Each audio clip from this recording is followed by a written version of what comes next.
You ever wake up thinking, well, this is it. Today's the day I fall into a pit someone dug just for me? No. Yeah, me neither, at least not until it actually happened. And let me tell you, it's not nearly as metaphorical as you'd hope.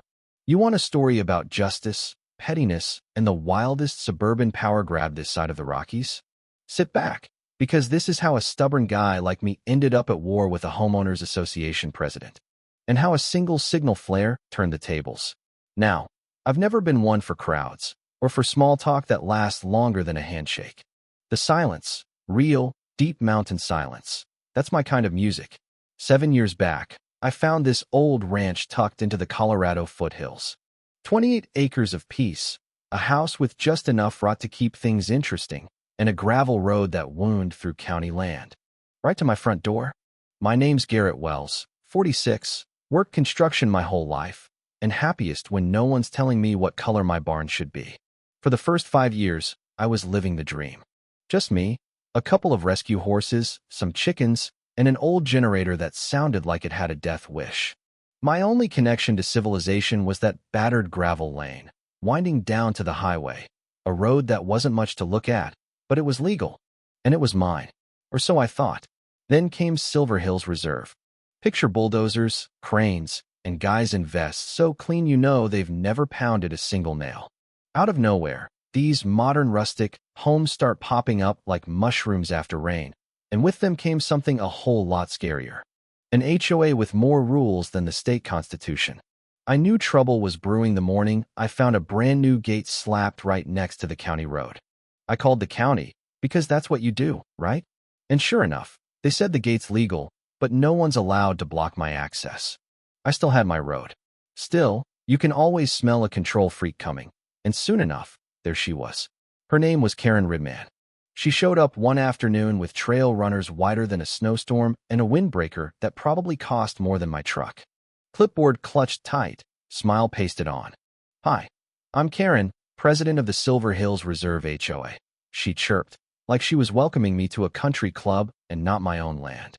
I shook her hand, introduced myself, and braced for impact. At first, Karen seemed harmless, just nosy, the way people with clipboards often are. She'd drop by, ask about drainage, construction, sometimes homey stuff like, where'd you get that tile? I'd explain the difference between treated and untreated wood while she pretended to listen, and I figured that was neighborly enough. One day, she brought a present, a vintage signal flare pistol, shiny as a new penny. Thought this might come in handy if you go hiking, she said. I laughed and told her I'd never gotten lost in my life, but she just grinned. Better safe than sorry. If only I'd known, right? But as months ticked by, her friendly visits got longer and her questions got nosier. She started hinting about shared development opportunities, how my land could do so much for the community. One day she asked if I'd host an HOA picnic in my pasture. Nope. Next, she asked if I'd sell off the eastern slope, the piece closest to Silver Hills. She said it'd help the community footprint, but the real footprint she wanted was on my back. I told her flat out, not an acre, not a square foot, not ever. That's when the mask slipped. She left with a tight smile, and the air dropped 10 degrees. After that, the games began. I started getting HOA newsletters, pamphlets about good neighbors, and then, one morning, a landscaping crew accidentally trimmed some of my boundary trees. That's when I put up trail cams, for along the road, one on the old water tower, just to keep things honest. It didn't stop her. Next, I got a letter from the HOA's lawyer, accusing me of unapproved construction activities on shared land. The shed they were whining about? 100 yards from their boundary, all legal. I called my attorney, Michelle Barton, and then filed a formal complaint with the county. Before long, we were in court. The judge sided with me. The HOA had zero authority over my property or the county road. He ordered them to back off and pay $120,000 in damages. Karen didn't show up. Her lawyers did. I cashed the check 2 weeks late, just to twist the knife. You'd think that'd be the end, right? You don't know HOAs. Or Karen. The quiet afterward? That was the worst part. I started checking the cameras like a man waiting for the other shoe to drop. And it did. First, a random county inspector showed up, waving a clipboard and mumbling about an anonymous tip regarding my septic system. I had every document he needed, and he left empty-handed. Then a fire inspector came, then water board, then zoning, each looking more sheepish than the last. By the time inspector number 4 rolled up, I had a folder labeled HOA Nonsense. Then a newsletter appeared, slipped under my gate like a bad omen. Silver Hills Reserve Spotlight, Dangerous Neighbors, and Legal Gray Zones. It called for permanent access restrictions for roads, endangering community tranquility. I showed it to Michelle. "They're baiting you," she said. "You'll take it if they block your road." Sure enough, that's exactly what they tried. Coming back from the feed store one day, I spotted orange cones on the shoulder, 2 men in reflective vests surveying. I asked who sent them. "Silver's HOA," they said. I told them, "Wrong road. County land, no HOA." They looked at me like I was Bigfoot reciting Shakespeare. I sent dash cam footage to the county.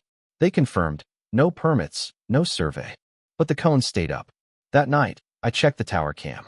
There was Karen, flashlight and tape measure, marking the road like she was prepping for a parade. I'd had enough.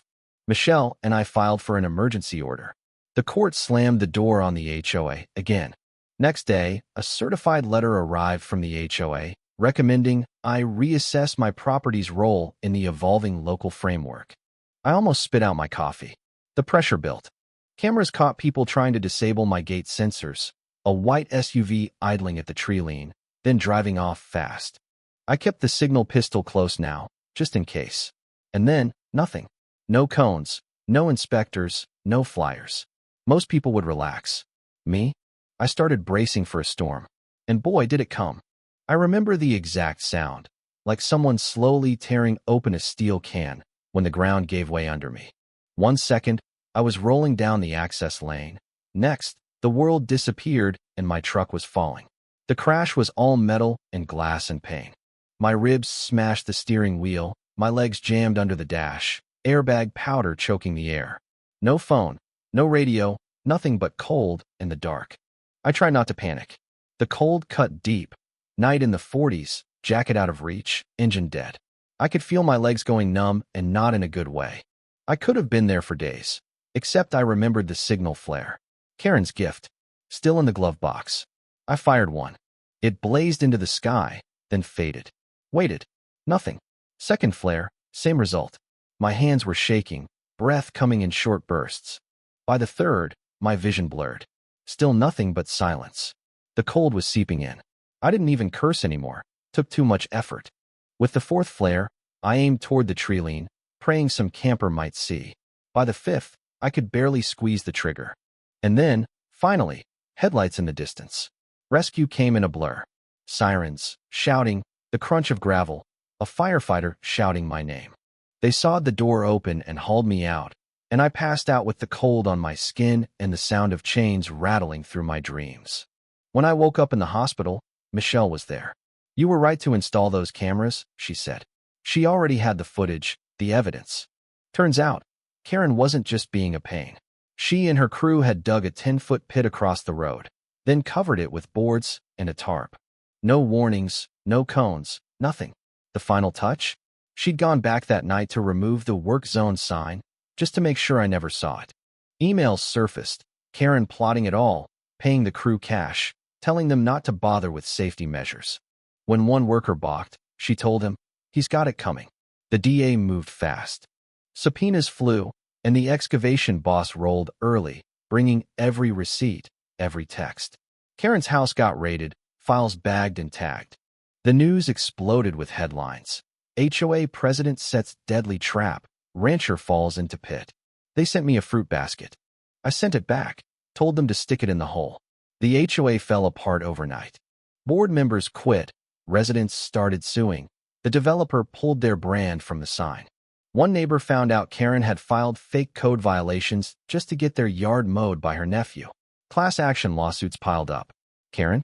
She tried to spin it, blaming community misunderstandings, but by then, even her loyalists had jumped ship. At trial, Michelle brought every scrap of evidence. The jury saw Karen on video directing the dig, heard her say, "Make it deep enough he can't roll over it," read the text, "He drives late." No need for warning signs. The excavation lead confessed on the stand. Even the treasurer, a guy named Robert, turned state's witness. bringing receipts for everything from drone purchases to special operations infrastructure conflict mitigation, code for digging a damn pit. The jury didn't need long. Karen got 23 years. No parole for 18. Her empire, gone. The HOA was dissolved, assets seized. My claim alone topped $3 million, with another chunk set aside for the rescue crew and a fund for rural emergency response. So here's the part where I tell you what changed. The road's smooth now, with proper signs and county maintenance. The old HOA is dust, the community a shell of itself.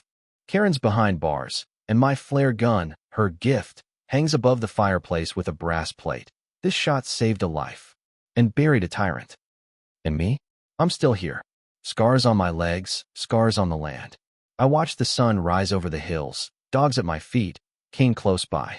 The quiet is back, but it's a different kind now, hard one, edged with vigilance. Sometimes a neighbor stops by with bourbon, says it's for medicinal purposes. I don't argue. You know, people say justice is slow. Sometimes, yeah, it is. But sometimes, it comes all at once, swinging a gavel like a hammer. Still, I wonder, if Karen had gotten away with it, would anyone have cared? What if those cameras hadn't caught her? Or if that flare pistol had sat and used in my glove box?